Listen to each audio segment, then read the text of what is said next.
தமிழக ஆளுநர் இன்று சட்டப்பேரவையில் ஆளுநர் உரையாற்ற வந்தபொழுது ஜனநாயகத்தின் அடிப்படையில் அவருக்கு நாங்கள் எதிர்ப்பு தெரிவித்திருக்கிறோம். கருப்பு பேட்ஜ் அணிந்து தொடர்ந்து தமிழ்நாட்டு நலனில் அக்கறை இல்லாத ஆளுநராக இருக்கிறார். அக்கறை இல்லை என்றாலும் பரவாயில்லை, எதிரான நிலையை எடுக்கிறார். மும்மொழி கொள்கையை ஆதரிக்கிறார். தேசிய கல்விக் கொள்கையை கொண்டு வர வேண்டும் என்று அதை ஆதரித்து பேசுகிறார். பெரும்பான்மை மக்களால் தேர்ந்தெடுக்கப்பட்ட ஒரு ஆட்சி இருக்கும் பொழுது இந்த பேரலர் கவர்மெண்ட் மாற்று அரசாங்கத்தை நடத்த வேண்டும் என்று துடித்துக் கொண்டிருக்கிறார். இது கூட்டாட்சி தத்துவத்திற்கு எதிரானது, ஜனநாயகத்திற்கு எதிரானது.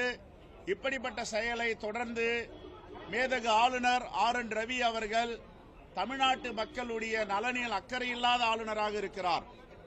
இப்பொழுது அண்ணா பல்கலைக்கழகத்தில் ஒரு நடக்கக்கூடாத சம்பவம், துயர சம்பவம், அவமானகரமான சம்பவம் நடந்திருக்கிறது. இதற்கு என்ன காரணம்? அண்ணா பல்கலைக்கழகம் உட்பட பல பல்கலைக்கழகங்களில் துணைவேந்தர் இல்லை. துணைவேந்தர் என்பது நிர்வாகத்தின் முதன்மையான பொறுப்பு.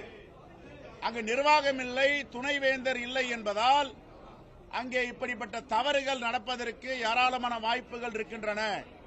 எதற்கு துணைவேந்தரை நியமிப்பதற்கு மறுதளிக்கிறார் ஆளுநர். இரண்டாவதாக, அவர் எடுக்கும் ஒரு செயலும் தமிழ்நாட்டு மக்களுக்கு எதிராக இருக்கிறது. ஆன்லைன் சூதாட்டத்திற்கு பெரும்பான்மை மக்களால் தேர்ந்தெடுக்கப்பட்ட சட்டமன்றமும் அமைச்சரவையும் தீர்மானத்தை நிறைவேற்றி அனுப்புகிறது. அதற்கு இசைவு தர மறுக்கிறார். நீட்டுக்கு வேண்டாம் என்று சொன்னால் நீட்டு தேர்வுக்கு ஆதரவாக இருக்கிறார். இப்படி பல விஷயங்களில தமிழ்நாட்டு கலாச்சாரத்துக்கு எதிராக பேசி வருகிறார். RSS உடைய சித்தாந்தத்தை பிஜேபியுடைய ஊதுகுழலாக ஆளுநர் இங்கே வேலை பார்ப்பது செய்வதுதான்.